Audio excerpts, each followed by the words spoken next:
Academy. नमस्कार दोस्तों, 13th ministerial conference world trade organisation की यूएई के अबू धाबी में चल रही है। इस दौरान में कई सारे न्यूज आर्टिकल ने इस बात को कवर किया है कि एक नया सवाल उभर के आ रहा है कि should countries of the world be allowed to leave world trade organisation. फिर मीडिया पर्सन ने इस चीज के ऊपर जानकारी निकालने का प्रयास किया कि ये सवाल आ कहां से रहा है। तो नेगोशिएटर से पूछा गया और नेगोशिएटर ने बताया कि भारत ने प्रपोज किया है कि कोई देश को अगर वर्ल्ड ट्रेड ऑर्गेनाइजेशन की टॉक से कोई भी बेनिफिट प्राप्त नहीं होता तो क्यों ना हम उस देश को यह फैसिलिटी दें कि वो वर्ल्ड ट्रेड ऑर्गेनाइजेशन से निकल जाए। हालांकि जब भारत सरकार से पूछा गया कि क्या इस तरीके की कोई चीज हुई है तो भारत सरकार ने इस चीज के ऊपर कुछ कहा नहीं, बट जिस तरीके के स्टैंड वर्ल्ड ट्रेड ऑर्गेनाइजेशन के अंदर देखने को मिल रहे हैं, भारत कुछ एक्सट्रीम स्टेप ले सकता है, ऐसा कई सारे मीडिया पर्सनल्स का कहना है। इवन थोड़े समय पहले आपको याद होगा भारत के अंदर फार्मर्स के प्रोटेस्ट देखने को मिल रहे थे दिल्ली, पंजाब, हरियाणा बॉर्डर के आसपास। उस समय पर भी ये मांग की जा रही थी कि भारत को वर्ल्ड ट्रेड ऑर्गेनाइजेशन को छोड़ देना चाहिए। सवाल उठता है कि क्या भारत को वर्ल्ड ट्रेड ऑर्गेनाइजेशन को छोड़ देना चाहिए? छोड़ देना चाहिए तो क्यों? पर अगर भारत वर्ल्ड ट्रेड ऑर्गेनाइजेशन को छोड़ता है तो उसकी वजह से क्या बड़े इफेक्ट देखने को मिल सकते हैं, उसे मैं शुभेंद्र सिंह चौहान इस सेशन के अंदर चर्चा करूंगा। बट उसके पहले आप लोग मेरे साथ में SRC10 टेलीग्राम ग्रुप के ऊपर जुड़ सकते हो। मेरे क्लास की अपडेट, PPT, PDF सब कुछ आपको हमें मिल जाता है। इसके अलावा दोस्तों, अगर आप लोगों को UPSC CSE की तैयारी करना है, इंडिया के टॉप एजुकेटर से ऑफलाइन क्लास के अंदर पढ़ना है, तो दोस्तों आपके पास में एक बहुत अच्छा मौका है। अनअकैडमी के टीचर अब केवल ऑनलाइन नहीं बल्कि ऑफलाइन क्लास के अंदर भी आपको पढ़ाना है, जहां पर आपको 1-on-1 मेंटरशिप दी जाएगी, कंप्लीट गाइडेंस दी जाएगी, सबसे सस्ते रेट में सबसे अच्छी क्वालिटी की पढ़ाई कराई जाएगी। एक ऐसे इंस्टीट्यूट से जहां से टॉपर्स निकलते हैं, जिसे टॉपर रिकमेंड करता है। अगर आप अनअकैडमी के अंदर जुड़ना चाहते हो तो ये कोड लगाना, आपको 40% तक का डिस्काउंट मिलेगा। इसके अलावा अगर आप 2024 की ही तैयारी कर रहे हो, कह रहे हो कि सब प्रीलिम्स पास आ रहा है, क्या करें, कुछ सब्जेक्ट हमको समझ नहीं आ रहा है, तो उन कुछ सब्जेक्ट्स के लिए हम कैप्सूल कोर्स निकाल रहे हैं, जहां पर इंडिया के टॉप एजुकेटर ऑफलाइन और ऑनलाइन क्लासेस के अंदर आपको कैप्सूल कोर्स के अंदर पढ़ाएंगे। जैसे इकोनॉमी का capsule course Vivek Singh sir द्वारा अभी लॉन्च किया गया है। विवेक सिंह सर वो है जो जिनकी किताबें चलती है UPSC के अंदर, जिनकी किताबों को टॉपर्स रिकमेंड करते हैं, स्टैंडर्ड किताब है, आप उनसे पढ़ सकते हो इकोनॉमी। ऐसे ही कई सारे टीचर हैं। अब आप कहोगे सर कैसे पता करें और किस तरीके से इन कोर्सेज के अंदर एनरोल करें? नीचे कमेंट के अंदर एक लिंक मिलेगी, उस लिंक को फिल आउट कर देना। नाम में अपना नाम, नंबर में अपना नाम और टीचर के नेम में शुभेंद्र नाम डाल देना। उसके बाद हमारी टीम आपको रीच आउट करेगी और कंप्लीट गाइडेंस आप लोगों को देगी। चलिए दोस्तों, अब समझने का प्रयास करते हैं कि यहाँ पर क्या हुआ है। सबसे पहले बात करते हैं वर्ल्ड ट्रेड ऑर्गेनाइजेशन में भारत को कौन कौन से इश्यूज फेस करने को मिलते हैं। सबसे पहला इशू है फूड सिक्योरिटी का, क्योंकि एग्रीमेंट ऑन एग्रीकल्चर को लेके डिस्प्यूट चलते रहते हैं। अब ये एग्रीमेंट ऑन एग्रीकल्चर क्या है, उसे समझने के पहले समझो वर्ल्ड ट्रेड ऑर्गेनाइजेशन क्या है। वर्ल्ड ट्रेड ऑर्गेनाइजेशन का बहुत बेसिक में आपको मोटो बताऊं ना, तो इसका काम है दुनिया के अंदर व्यापार को फ्री करना, मतलब देशों के बीच में टैरिफ, नॉन टैरिफ बैरियर्स को कम कराना और फ्री व्यापार को प्रमोट कराना। उसके लिए वर्ल्ड ट्रेड ऑर्गेनाइजेशन में कई सारे एग्रीमेंट हुए हैं। ऐसा ही एक एग्रीमेंट हुआ था एग्रीकल्चर के लिए, जहां पर कहा गया कि मान लो A कंट्री है और B कंट्री है। B कंट्री के अंदर एग्रीकल्चर का उत्पाद होता है, A में भी होता है, पर B कंट्री A कंट्री को एग्रीकल्चर के प्रोड्यूस एक्सपोर्ट करती है। ऐसी कंडीशन में B कंट्री अपने किसानों को सब्सिडी भी देती होगी। अगर B कंट्री कुछ ऐसी सब्सिडी दे रही है, जैसे किसानों को कह रही कि हम 100 रुपए देंगे, तुम 100 रुपए का सामान एक्सपोर्ट कर दो, तो B कंट्री के अंदर जो किसान है उनको तो वो गेहूं 100 रुपए में ही मिल गया, मतलब फ्री में मिल गया, उनको जितना पैसा मिलना था वो तो आ चुका है। अब वो सस्ते रेट के अंदर A कंट्री के अंदर खूब एग्रीकल्चर को एक्सपोर्ट कर रहे हैं। फिर A कंट्री के जो किसान हैं वो कॉम्पीट कर रहे हैं सस्ते रेट के आए हुए गेहूं चावल से।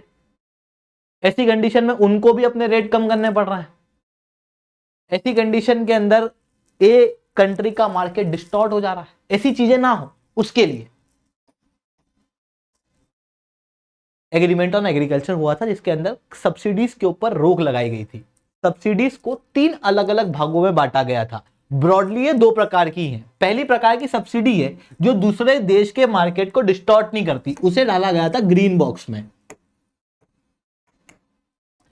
इसके ऊपर कोई रेस्ट्रिक्शन नहीं, आपको जितनी देना उतनी दे दो। जैसे रिसर्च एंड डेवलपमेंट के लिए सब्सिडी दे रहे हैं, तो उससे दूसरे देश का मार्केट खराब नहीं हो रहा, आप अपने प्रोड्यूस को अच्छा कर रहे हो, आप फार्मर्स को स्किल्स दे रहे हो, तो इस तरीके की सब्सिडीज के ऊपर कोई रोक नहीं है। पर कुछ सब्सिडीज हैं जो दूसरे देश के अंदर जाकर गड़बड़ें कर सकती है, उन्हें एम्बर बॉक्स के अंदर डाला गया। जैसे फार्मर्स को डायरेक्ट इनकम सपोर्ट देना, जैसे मिनिमम सपोर्ट प्राइजेस पहले से सरकार द्वारा घोषित कर देना, सरकार द्वारा किसानों के प्रोड्यूस को प्रोक्योर करना, इन सबको एम्बर बॉक्स में डाला गया। इसको पूरी तरीके से बैन नहीं किया गया। एम्बर बॉक्स के अंदर जितने भी सब्सिडीज हैं इनके ऊपर रेस्ट्रिक्शन लगाए गए। कहा गया 1986 से 1989 के बीच में जितना भी उस देश के अंदर प्रोडक्शन हुआ होगा, उस प्रोडक्शन के मुकाबले 10% तक सब्सिडी दे सकती है डेवलपिंग कंट्री, और डेवलप्ड कंट्री कितना दे सकती है? 5%। अब आप कहोगे तो अच्छा है, डेवलपिंग कंट्री ज्यादा दे सकती है, डेवलप्ड कंट्री कम दे सकती है। भारत को जो डेवलपिंग कंट्री उसको बेनिफिट होगा, ये सामने पे दिखने पे ऐसा लग रहा है। पर 1986 से 89 के बीच में भारत के अंदर प्रोड्यूस कम था डेवलप्ड कंट्रियों के मुकाबले, क्योंकि डेवलप्ड कंट्री उस समय पे टेक्नोलॉजी यूज कर रही थी, भारत के पास में उतनी अच्छी टेक्नोलॉजी नहीं थी, तो उसके मुकाबले जो बेस है वही कम है डेवलपिंग कंट्रियों का। वही डेवलपिंग कंट्रियों में किसान ज्यादा है, सब्सिडी कम है, जिसके कारण से पर किसान को सब्सिडी कम दी जाती है। डेवलप्ड कंट्री के अंदर किसान कम है और बड़े किसान है, खूब पैसे वाले, उनको सब्सिडी की जरूरत भी नहीं है, फिर भी खूब सब्सिडी मिलती है। फॉर एग्जाम्पल, अगर मैं यूएस और इंडिया के ही कॉटन का केस लेता हूं, तो यूएस के अंदर कॉटन उगाने वाले किसान 8,000 हैं और भारत के अंदर 98 लाख के आसपास कॉटन उगाने वाले किसान देखने को मिलते हैं, जिसके कारण से हर किसान को भारत में केवल $27 की ही सब्सिडी मिलती है और यूएस के अंदर $1,17,000। अंतर बहुत ज्यादा है। इस कारण से भारत को इस एग्रीमेंट ऑफ एग्रीकल्चर से दिक्कत थी। दूसरा कि भारत को फूड को प्रोक्योर करने की आवश्यकता है, क्योंकि हम पब्लिक डिस्ट्रीब्यूशन सिस्टम चलाते हैं, क्योंकि हमारे यहाँ पे फूड सिक्योरिटी के इश्यूज हैं, क्योंकि हमारे यहाँ पर भूखमरी ज्यादा है। ये सब्सिडी किसान को डायरेक्ट बेनिफिट कर भी नहीं रही है, ये सब्सिडीज उन लोगों को बेनिफिट कर रही है जो हंगर से जूझ रहे हैं। उसके बावजूद भी उन सब्सिडीज के ऊपर रेस्ट्रिक्शन लगाने की बात की जा रही थी, जिसके बाद भारत सरकार ने बाली के अंदर खूब विरोध किया। जब बाली में मिनिस्टरियल टॉक चल रही थी, उस समय पर इस एग्रीमेंट ऑन एग्रीकल्चर के ऊपर पीस क्लॉज लगाया गया था। कहा गया था कि डेवलपिंग कंट्री सारे बॉक्स में जितनी सब्सिडी देना चाहे दे सकती है। कब तक? जब तक कि वर्ल्ड ट्रेड ऑर्गेनाइजेशन वापस इस पीस क्लॉज को हटा नहीं देती। पीस क्लॉज कैसे हटेगा? जब सारी कंट्री एग्री करेगी वर्ल्ड ट्रेड ऑर्गेनाइजेशन की कि पीस क्लॉज को हटा दो। भारत भी उसका भाग है, तो पीस क्लॉज जब तक नहीं हटेगा जब तक भारत नहीं चाहेगा, है ना, क्योंकि यहां पर कंसेंसस से डिसीजन होता है। वहीं दूसरी तरफ एक और इशू है ई कॉमर्स का। ई कॉमर्स का क्या इशू है? 1998 के अंदर एक प्लूरीलेटरल एग्रीमेंट हुआ था, जिसके अंदर भारत भी जुड़ा था। इस प्लूरीलेटरल एग्रीमेंट में यह कहा गया था कि ई कॉमर्स के जितने भी सामान हैं उनके ऊपर कोई भी देश टैरिफ बैरियर्स नहीं लगाएगा, यानी कि कस्टम ड्यूटीज नहीं लगाएगा। फॉर एग्जांपल, आप अमेजॉन से ऑनलाइन एक ई बुक खरीदते हो, ई कॉमर्स, अगर आपने वो खरीदी, आप भले वो यूएसए के अमेजॉन से खरीदो, भले आप भारत के अमेजॉन से खरीदो, लगभग सेम प्राइस आपको पड़ेगी, क्योंकि कोई कस्टम ड्यूटी बीच में नहीं लगती। मतलब ई कॉमर्स के ऊपर कोई भी कस्टम ड्यूटी बीच में नहीं लगेगी। पर भारत के अंदर अधिकतर ई कॉमर्स का सामान जो है वो इंपोर्ट होता है, बाहर से आता है। इवन सारी डेवलपिंग कंट्री में होता है। इस प्रोविजन का यूज या मदद केवल डेवलप्ड कंट्रियों को मिलती है। भारत का कहना यह है कि हम कस्टम नहीं लगाते तो हमारा $10 बिलियन का हर साल नुकसान होता है सारी सरकारों का, और उस सारे नुकसान का 95% तक का असर डेवलपिंग कंट्रियों पे पड़ता है, जिसके कारण से भारत का कहना है कि ये मोरेटोरियम हटा दो, पर ये मोरेटोरियम जो है वो हटता नहीं है। वहीं तीसरी तरफ फिशरी का इशू है। फिशरी का इशू क्या है? वर्ल्ड ट्रेड ऑर्गेनाइजेशन के अंदर फिशरी की सब्सिडीज के ऊपर कुछ रेस्ट्रिक्शन लगाई गई थी। ये नहीं कहा गया था कि सब्सिडी देना ही नहीं है। जेनेवा के अंदर ये सब्सिडी के रेस्ट्रिक्शन को प्रपोज किया गया था, अभी तक इसे एक्सेप्ट नहीं किया गया है। फिशरी की सब्सिडीज के ऊपर रेस्ट्रिक्शन लगाने के लिए कहा गया था कि ऐसी फिशरी जिसमें इलीगल, अनरेगुलेटेड, अनरिपोर्टेड फिशिंग होती है उस पर सब्सिडी नहीं देना है। ऐसे मछुआरे जो ऐसी स्पीशीज को पकड़ते हैं, ऐसी मछलियों को पकड़ते हैं जो ऑलरेडी वो एक्सप्लॉइटेड है, तो आपको सब्सिडी नहीं देना है।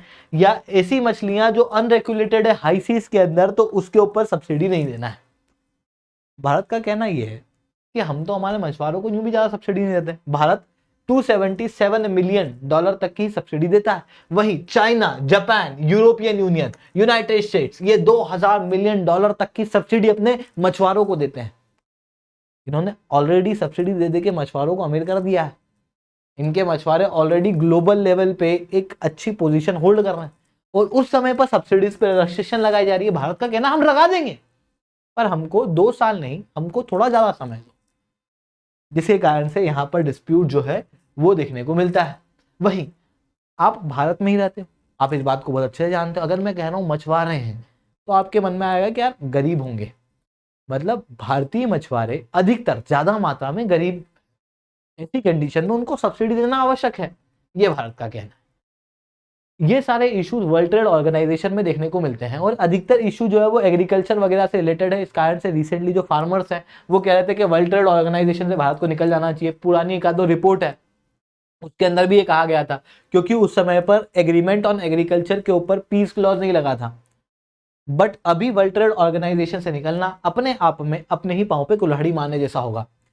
इसे बहुत सोच समझ के स्टेप लेना आवश्यक है, क्योंकि एक केस बताता हूं मैं आपको ब्रिटेन का। ब्रिटेन के अंदर पॉलिटिक्स के चलते, चुनाव के चलते, वोट वगैरह बैंक को क्रिएट करने के लिए एक नया नैरेटिव क्रिएट किया गया था कि क्यों ना ऐसा किया जाए कि यूरोपियन यूनियन से एग्जिट हो जाए। ब्रिटेन ने उस नैरेटिव ने बहुत पॉपुलैरिटी हासिल की। ब्रिटेन ने फिर रेफरेंडम कराया। रेफरेंडम में आया कि यूरोपियन यूनियन को छोड़ दो, ब्रेग्जिट हो गया। और जब ब्रेग्जिट हुआ उसके बाद यूनाइटेड किंगडम की इकोनॉमी पे असर साफ देखने को मिलता है। आज यूनाइटेड किंगडम टेक्निकली रिसेशन के अंदर जा चुका है। ऐसी कंडीशन में किसी भी मल्टीलेटरल इंस्टीट्यूट को छोड़ने से पहले या ज्वाइन करने से पहले भारत 100 बार सोचता है। दुनिया के अंदर केवल 14 ही ऐसे देश है जो वर्ल्ड ट्रेड ऑर्गेनाइजेशन का भाग नहीं है, और इन देशों के अंदर आपको कोसोवो, पैलेस्टीन जैसे देश देखने को मिलेंगे जिनको पता ही नहीं है कि वो देश है कि नहीं है। सैन मरीनो और पता नहीं सारे जो देश हैं वो छोटे छोटे देश आपको देखने को मिलेंगे। वहीं इसी कारण से कोई बड़ा देश यहां पर है नहीं। नॉर्थ कोरिया, जिनको ज्यादा इकोनॉमी से रिलेशन है नहीं, वो डिफेंस को डेवलप करना चाहते हैं।